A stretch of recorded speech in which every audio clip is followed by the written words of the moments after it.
दोस्तों नमस्कार। सितंबर 2025 में टर्की के प्रेसिडेंट रजब तैयब एर्दोगान और इजराइल के प्राइम मिनिस्टर बेंजामिन नेतन्याहू के बीच जेरूसलम को लेकर तीखी बहस छिड़ गई है।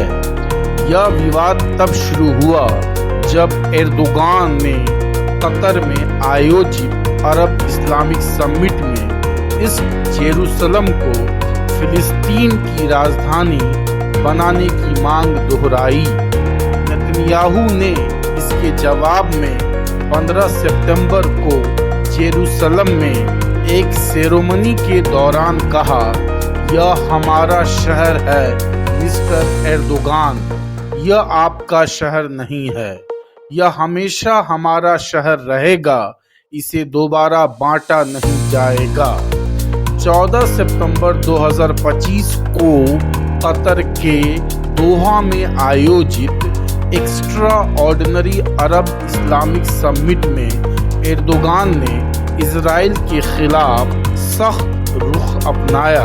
उन्होंने कहा कि अब हम चैन से नहीं बैठेंगे जब तक ईस्ट जेरूसलम को फिलिस्तीन की राजधानी नहीं बनाया जाता।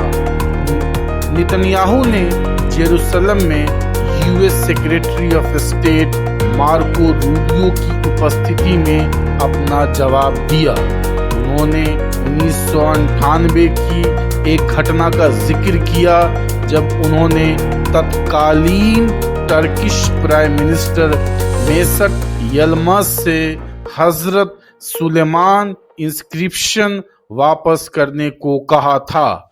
यह इंस्क्रिप्शन 2700 साल पुराना है और 1880 में जेरूसलम में खोजा गया था, जो ओटोमन काल में इस्तांबुल ले जाया गया और अब इस्तांबुल आर्कियोलॉजिकल म्यूजियम में रखा है। नेतन्याहू का दावा है कि यह इंस्क्रिप्शन जेरूसलम के साथ जेविश कनेक्शन को साबित करता है। 17 सितंबर 2025 को अंकारा में फॉरेन मिनिस्ट्री बिल्डिंग की ग्राउंड ब्रेकिंग सेरेमनी में एर्दोगान ने नेतन्याहू को करारा जवाब दिया। उन्होंने कहा, हम मुस्लिम्स के रूप में ईस्ट जेरूसलम पर अपने अधिकारों से एक कदम भी पीछे नहीं हटेंगे। हम जेरूसलम को अपवित्र हाथों द्वारा दूषित नहीं होने देंगे। जेरूसलम का ऐतिहासिक संदर्भ। जेरूसलम पर ओटोमन एम्पायर का शासन 400 साल तक रहा। 1516 में सुल्तान सेलिम ने ममलूक सुल्तानों को हराकर जेरूसलम पर कब्जा किया। ओटोमन काल में जेरूसलम को मक्का, मदीना और हेब्रोन के साथ होली सिटी का दर्जा प्राप्त था।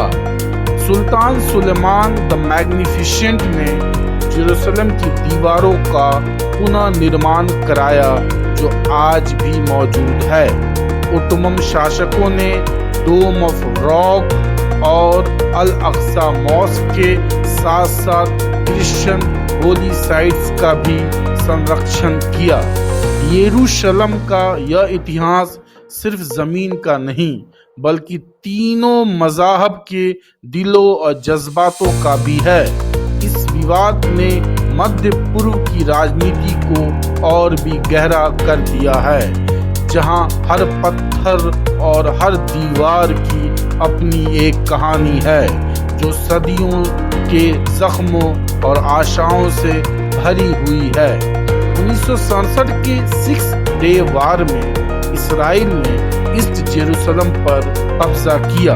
इंटरनेशनल लॉ के अनुसार ईस्ट जेरूसलम ऑक्युपाइड टेरिटरी है। यूएन सेक्रेटरी काउंसिल रेजोल्यूशन 478 1980 ने इजराइल के जेरूसलम लॉ को नल एंड वॉइड घोषित किया। 1967 बॉर्डर्स के आधार पर इस जेरूसलम को फिलिस्तीन की राजधानी के रूप में मान्यता देने की इंटरनेशनल कम्युनिटी की मांग है। इस विवाद का तत्काल वजह इजराइल द्वारा कतर के दोहा में हमास नेगोशिएटर्स पर किया गया अटैक था। यह अटैक तब हुआ जब Hamas leaders US ceasefire proposal पर विचार कर रहे थे। दोस्तों इस ताज़ा तरीन न्यूज़ के लिए मेरे चैनल को सब्सक्राइब कीजिए, बेल आइकन को दबाइए और हमारा हौसला अफजाई कीजिए। धन्यवाद।